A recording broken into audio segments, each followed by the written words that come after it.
अध्याय 6 सिनर्जी स्वर्ग में बना जोड़ा। अगर आपने आसमान में महल बनाए हैं तो इसका मतलब यह नहीं है कि आपका काम निरर्थक है। महल तो वहीं होने चाहिए, अब बस उसके नीचे नींव रख दें। अर्नेस्ट हाम्वी नामक एक संकल्पवान अप्रवासी 1905 के विश्व मेले में पेपर थिन पर्शियन वेफल बेचने की पूरी कोशिश कर रहा था। वह सूरज उगने से डूबने तक खड़ा रहता था।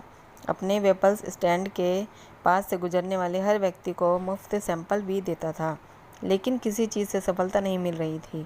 कोई भी उसके वेफल्स नहीं खरीद रहा था। वह यह देख कर और भी ज़्यादा दुखी था कि उससे 2 बूथ छोड़कर लगे आइसक्रीम बूथ पर भीड़ लगी रहती थी। हर दिन मेले में घूमने वाले हजारों लोग गर्मी और भूख से परेशान होकर अर्नेस्ट के सूने वेफर्स बूथ के पास से गुजरते थे और आइसक्रीम बूथ के सामने लाइन में खड़े हो जाते थे। अर्नेस्ट दिन भर देखता था कि आइसक्रीम बेचने वाला दोनों हाथों से कमाई कर रहा था। यह जले पर नमक छिड़कने जैसा था। एक गर्म भीड़ भरी दोपहर को अर्नेस्ट की किस्मत अचानक पलट गई। आइसक्रीम इतनी तेजी से बिक रही थी कि वह जिस कप में भरकर बेची जा रही थी वे कप ही खत्म हो गए। आइसक्रीम वाला दौड़कर अर्नेस्ट के वेफर स्टैंड तक आया और अतिरिक्त प्लेट्स मांगने लगा। स्वर्ग में बना जोड़ा। अर्नेस्ट के पास एक भी प्लेट नहीं थी। उसके पास तो नर्म मीठे पर्शियन वेफर्स के ढेर थे, जिन्हें कोई मुफ्त में भी नहीं लेने को तैयार नहीं था। अचानक अर्नेस्ट के मन में एक विचार आया, क्यों ना वह अपने वेफर्स का एक कोन बना ले जिससे आइसक्रीम बेची जा सके। उसने अपने विचार पर अमल करते हुए वेफल का कोल बनाया और यह जादू की तरह कामयाब हुआ। और यह आइसक्रीम कोन के साथ दुनिया की प्रेम कहानी की शुरुआत थी। आइसक्रीम और अर्नेस्ट के वेफल कोन घोड़ा और गाड़ी की तरह एक साथ सरपट भागने लगे। यह स्वर्ग में बना जोड़ा था। आइसक्रीम कोन रातों रात मशहूर हो गए और 1905 के विश्व मेले की सबसे हिट चीज़ साबित हुई। आज एक सदी बाद भी आइसक्रीम कोन दुनिया का प्रिय व्यंजन है। आइसक्रीम कोन का प्रसंग सिनर्जी की अवधारणा का बेहतरीन उदाहरण है। इसका मतलब है कि 2 अलग अलग प्रोडक्ट्स या अवधारणाओं का तालमेल अक्सर इसके हिस्से के योग से ज़्यादा होता है। आइसक्रीम कोन सक्रिय सिनर्जी की मिसाल है। आइसक्रीम का स्वाद अच्छा होता है, वेफर्स का स्वाद अच्छा होता है। उन्हें एक साथ मिला लें, उसका स्वाद गजब का होता है। रचनात्मक सिनर्जी की ज़बरदस्त शक्ति।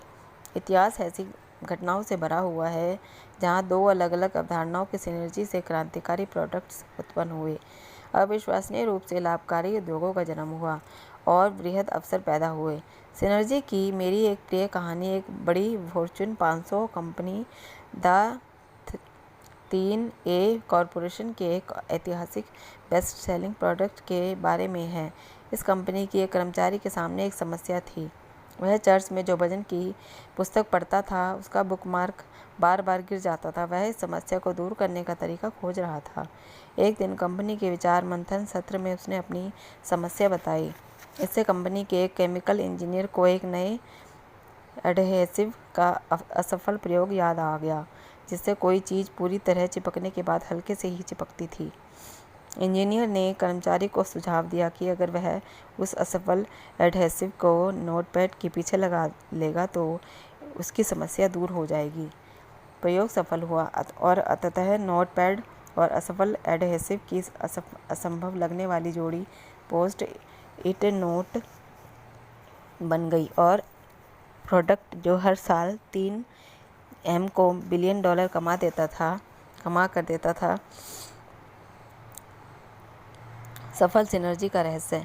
सफल सिनर्जी की कुंजी है 2 अलग अलग दिखने वाली असंबद्ध अवधारणाओं को मिलाकर एक ही नया प्रोडक्ट या सेवा उत्पन्न करना। कई बार सिनर्जी किस्मत से हो जाती है, जैसा आइसक्रीम कोन के आविष्कार में हुआ। बाकी मामलों में सिनर्जी बहुत रचनात्मक लोगों की असाधारण सोच का परिणाम होती है। कारण चाहे जो भी हो, सफल सिनर्जी का प्रभाव शक्तिशाली, अप्रत्याशित, विस्फोटक और ज़िंदगी बदलने वाला होता है। आइए आधुनिक युग की 4 सिनर्जियों पर संक्षिप्त नज़र डालते हैं जिन्होंने दुनिया भर के लोगों की ज़िंदगी बदल दी। कार। अगर विश्वव्यापी सर्वे में जो लोगों से किसी एक आविष्कार का नाम पूछा जाए जो 20वीं सदी का सबसे ज़्यादा प्रतिनिधित्व करता है, तो ज़्यादातर लोग संभवतः कार का नाम लेंगे। कार और कुछ नहीं, घोड़ागाड़ी और इंटरनल कंप्रेशन इंजन का सिनर्जी युक्त तालमेल है। इस सिनर्जी के जरिए जर्मनी में कार्ल बेज और अमेरिका में हेनरी फोर्ड ने दुनिया को आधुनिक युग में पहुंचा दिया। ईमेल। क्या आप ईमेल के बिना बिजनेस करने की कल्पना कर सकते हैं? टेलीफोन के अपवाद को छोड़कर ईमेल आज उपलब्ध सबसे सस्ता और असरदार व्यावसायिक साधन है। पर्सनल कंप्यूटर और ईमेल। इंटरनेट। पर्सनल कंप्यूटर बेहतरीन सिनर्जी युक्त प्रोडक्ट है। कैलकुलेटर और टाइपराइटर का बेजोड़ तालमेल।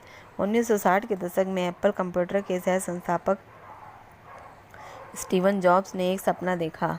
उनका सपना था कि निकट भविष्य में एक छोटा सा रास्ता अविश्वसनीय रूप से शक्तिशाली कंप्यूटर दुनिया के हर घर, ऑफिस और स्कूल की डेस्क पर रखा होगा।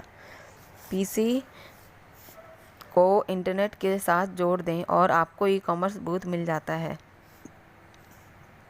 जो बिजनेस और दुनिया के भविष्य को यकीनन बदल देगा। फ्रेंचाइजिंग। संभवतः फ्रेंचाइजिंग 20वीं सदी का सबसे सफल बिजनेस मॉडल है। फ्रेंचाइजिंग सीयर्स जैसे सफल चेन स्टोर और छोटे बिजनेस मालिक का सिनर्जीयुक्त तालमेल है। यह अवधारणा पिछले 50 सालों में जबरदस्त सफल रही है। कुछ विशेषज्ञों का अनुमान है कि आज अमेरिका में बिकने वाली 1/3 वस्तुएं और सेवाएं फ्रेंचाइजिंग के माध्यम से बेची जाती हैं। यकीनन इन 4 सफल सिनर्जियों ने दुनिया पर बहुत ज़्यादा और गहरा असर डाला है। यकीनन इनमें से हर सिनर्जी ने बेशुमार दौलत कमाने में अनगिनत लोगों की मदद की है, लेकिन यह कहना सुरक्षित है कि सूची का अंतिम उदाहरण फ्रेंचाइजिंग ही आम आदमी के लिए सबसे बेहतरीन व्यवहारिक साधन है, जिसकी नकल करके वह दौलत की राह पर पहुंच सकता है। फ्रेंचाइजिंग नकलचियों का साकार स्वप्न।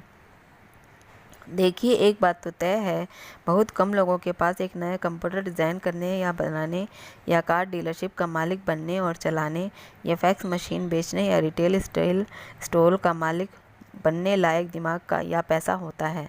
हकीकत तो यह है कि आप इन व्यवसायों की नकल नहीं कर सकते, क्योंकि इनमें विशेष योग्यताओं या ढेर सारी रकम या दोनों की ही ज़रूरत होती है।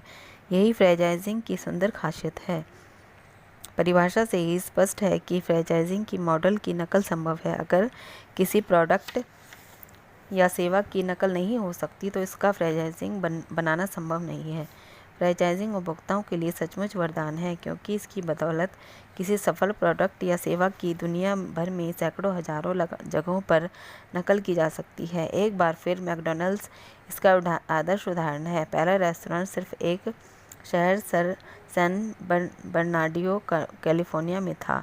वहाँ खाने वाला लगभग हर व्यक्ति मैकडॉनल्ड्स भाइयों के सस्ते हैमबर्गर और फ्रेंच फ्राइज़ का दीवाना था। लेकिन फ्रेंचाइजिंग से पहले इन चीज़ों का स्वाद सिर्फ स्थानीय लोग ही ले पाते थे, क्योंकि रेस्टोरेंट एक ही शहर में था।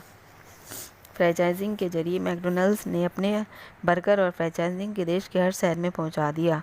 आज 30,000 मैकडॉनल्ड्स रेस्टोरेंट 119 देश में और हर 2 दिन में दुनिया में कहीं ना कहीं एक नया रेस्टोरेंट खुल रहा है। अगर उपभोक्ता फ्रेंचाइजिंग की अवधारणा से खुश हैं, तो ज़रा सोचें कि फ्रेंचाइजिंग के मालिक और चलाने वाले कितने खुश होंगे। वे तो 7वें आसमान पर होंगे। स्पष्ट रूप से हजारों बिजनेस मालिकों की नज़र में फ्रेंचाइजिंग नकलचियों का ऐसा सपना है जो साकार हो चुका है। फ्रेंचाइजिंग यह कैसे काम करती है? दरअसल फ्रेंचाइजिंग एक आजमाया हुआ तरीका है, जिसके जरिए लोग किसी सफल बिजनेस की नकल करके दौलत की राह पर पहुंच सकते हैं। फ्रेंचाइजिंग सफल पार्टनरशिप की आदर्श मिसाल है।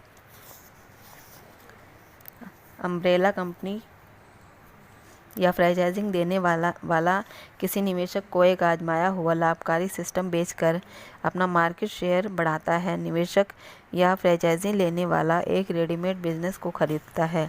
इसमें जोखिम की आशंका ना के बराबर रह जाती है, क्योंकि वह उन महंगी गलतियों से बच जाता है जो किसी भी नए शुरुआती बिजनेस में होती है।